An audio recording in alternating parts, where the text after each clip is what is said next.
আজকে মূর্তি ভাঙার মিছিল হচ্ছে, ভালো কথা। আজকে শেখ মুজিবুর রহমানের মূর্তি ভাঙছেন, তাহলে আবু সাইদের মূর্তি কি জায়েজ?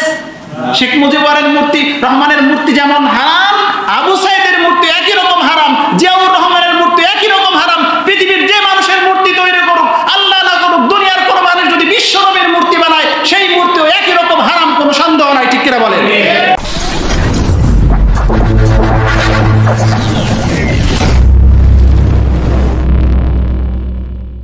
সরকারের প্রধান উপদেষ্টাকে আমরা দুঃখের সাথে বলি, আমরা অনেক আশা নিয়ে এই ছাত্ররা এনাকে এখানে বসিয়েছিল, কিন্তু আমরা একের পর এক দেখেছি বিভিন্ন সময় কৌশলে ইসলাম আর মুসলমানের উপরে বিভিন্ন আক্রমণ হলে এই সরকার চুপচাপ করে বসে আছে। ঠিক কিনা বলেন?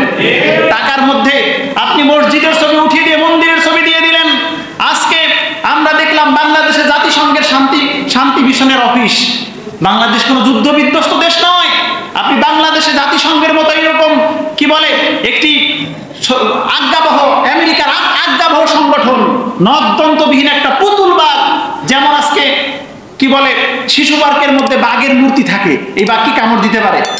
এই বাঘ যেমন কাউরে কামড় দিতে পারে না, ধরতে পারে না, ঠিক জাতিসংঘ হলো এইরকম একটি তামাশার সংগঠন। ঠিক কিনা বলেন? এই জাতিসংঘ ফিলিস্তিনের শিশুদের রক্ষার জন্য কোনো পদক্ষেপ নিতে পারে নাই।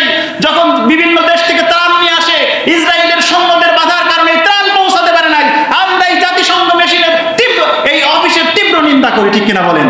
সম্মানিত হাজিরিন, আমরা দেখেছি বিভিন্ন সময় আজকে মূর্তি ভাঙার মিছিল হচ্ছে, ভালো কথা। আজকে শেখ মুজিবুর রহমানের মূর্তি ভাঙছেন, তাহলে আবু সাইদের মূর্তি কি জায়েজ? শেখ মুজিবুর রহমানের মূর্তি যেমন হারাম, আবু সাইদের মূর্তি একই রকম হারাম, জিয়াউর রহমানের মূর্তি একই রকম হারাম। পৃথিবীর যে মানুষের মূর্তি তৈরি করুক, আল্লাহ না করুক, দুনিয়ার কোন মানুষ যদি বিশ্বনবীর মূর্তি বানায়, সেই মূর্তিও একই রকম হারাম, কোনো সন্দেহ নাই। ঠিক কিনা বলেন? সম্মানিত হাজিরিন, আপনারা আলাদা করে রাগ দিবেন না।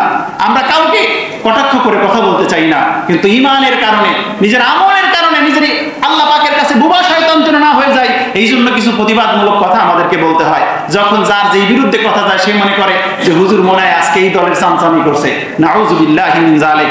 আমরা ইসলামী দলগুলোকে বলি, আজকে আমাদের দুঃখ লাগে যখন আমরা সাধারণ মানুষকে দাওয়াত দিতে যাই, এরা যদি বলে যে হুজুর আপনারা আগে এখন, তারপরে আমাদের দাওয়াত দিয়েন, তখন আমার আর জবাব দেওয়ার কিছু থাকে না। ঠিক কিনা বলেন?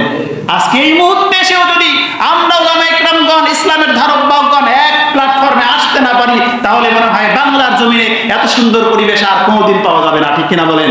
সম্মানিত হাজিরিন, দুঃখজনক কথা এটা যে আজকে ইসলামী দলের প্রোগ্রাম হচ্ছে, সেখানে নারীরা বসে আছে। কি দরকার আছে? এই গণতান্ত্রিক রাজনীতি প্রতিষ্ঠা করার জন্য ডাকসুর বিপি হওয়া কি ফরজ? আমাকে ডাকসুর বিপি কেন হতে হবে? যদি ডাকসুর বিপি হতেই হয়, আপনি ইসলাম আর মুসলমানের রীতি অনুসরণ করেন। ইসলামী দলের স্লোগান দিলাম, আল্লাহ দিন কায়েম করো যেমন ফরজ, পর্দা পালন করো ওই কোরআনের বিধান অনুযায়ী ফরজ, কোনো সন্দেহ নাই। ঠিক কিনা বলেন? আপনার পাশে একজন বেগানা নারী, তার গায়ে মাথায় কাপড় নাই, একে পাশে বসে আপনি সংবাদ সম্মেলন করছেন, আর আপনি ইসলাম কায়েম করবেন, এটা তো শয়তানও দেখে হাসবে। আপনার দলের মধ্যে আপনি পার্শ্ববর্তী ব্যক্তির মধ্যে ইসলাম কায়েম করতে পারেন নাই, আর সারা দেশে ইসলাম কায়েম করবেন, এটা তামাশা ছাড়া আর কিছু হতে পারে না। ঠিক কিনা বলেন? হ্যাঁ, যাদের ভালো দিক আছে আমরা ভালোটাকে ভালো বলবো। আলহামদুলিল্লাহ, তারা ছাত্রদের ক্যারিয়ার গঠন করে, বিভিন্ন ভালো কাজ করে, এটাকে আমরা সমর্থন করি, কিন্তু ভালোটা যেমন বলতে হবে, ভুল করলেও বলার দরকার আছে না নাই?